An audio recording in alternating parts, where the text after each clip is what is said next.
అంటే ఇప్పుడు పర్సనల్‌గా వెళ్దాం. So, Telangana Aryavaishya corporation chairman మీరు. సో, ఏమేం పనులు చేసిర్రు ఇప్పటివరకి? ఒకటి చెప్పాలన్నా, ఫస్ట్ ఆఫ్ ఆల్ కొత్త కార్పొరేషన్ హ్మ్. ఫస్ట్ స్టార్ట్ అయింది నాతోనే. ఇప్పుడు మీకోసమే పెట్టిర్రది. నా కోసం అయితేంది, నా కమ్యూనిటీ కోసం అదే. అయితేంది. ఆ! కొట్లాడింది కూడా నేనే. కైండ్ అదే. ఇన్ఫర్మేషన్ సో, గత ఏజ్ 10 లేదు కాబట్టి ఒకటి టీఆర్ఎస్ క్రియేట్ గవర్నమెంట్ లో చేద్దామని చెప్పి కొట్లాడింది కూడా మీకోసమే క్రియేట్ చాలా చేసిర్రు. మంది కొట్లాడాను. అందులో మేజర్ గా నా మీదనే కేసులు ఎక్కున్నాయి. హ్మ్. కొట్లాడిండ్రు టీఆర్ఎస్ మీద fight కేసులన్నీ చేసి. కొట్టేసిరా? ఎందుకు కొట్టేసి ఇంకా నడుస్తున్నాయి. ఓకే. నా పాస్పోర్ట్ కూడా ఆగిపోయింది ఉన్నది ఇప్పటిదాకా. ఇంకా టిల్ నౌ నేను కోర్టుల చుట్టూ తిరుగుతూనే ఉన్నా. అప్పుడు గవర్నమెంట్లో పెట్టిన కేసులు 15 కేసులు. హ్మ్.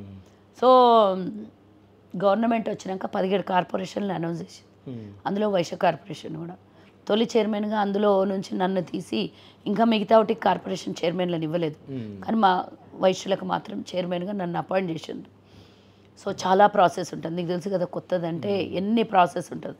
ఈరోజు దీనికి ఒక రూపం వచ్చింది కార్పొరేషన్కి. అండ్ అన్నిటికన్నా ఇంపార్టెంట్, వైశ్యులు ఇంతవరకు ఈ స్వతంత్రం వచ్చిన తర్వాత రాజకీయంగా కానీ అధికారికంగా కానీ మాకంటూ వెళ్ళి ఏదైనా సమస్య ఉంటే ఎవరి దగ్గరికి పోయి మాట్లాడాలి. అందరు మంత్రులు ఎమ్మెల్యేలు మస్తు మంది ఉంటారు, బట్ అది అందరికీ సంబంధించిన వాళ్ళు.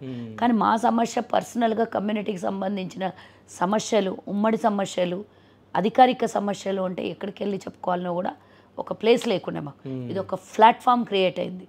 ఏ ఆర్యవైశ్యుడు వచ్చినా డోర్ ఓపెన్ ఉన్నది ఇక్కడ. హ్మ్.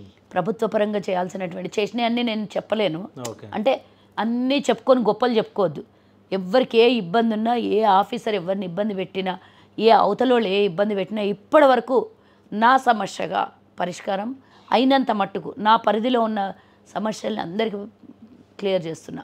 హ్మ్. అండ్ 25 కోట్లు మొన్న ప్రభుత్వం శాంక్షన్ చేసింది, రిలీజ్ చేయలేదు ఇంకా. హ్మ్. దానికోసమే ఇప్పుడు మీరు వచ్చే వరకు లెటర్స్ అన్ని ప్రిపేర్ అయినాయి, తీసుకెళ్ళి ముఖ్యమంత్రి గారికి ఇవ్వాలి అని. హ్మ్. సో చాలా మట్టుకు చెయ్యాలనే తాపత్రయం అందరికి ఉంటుంది.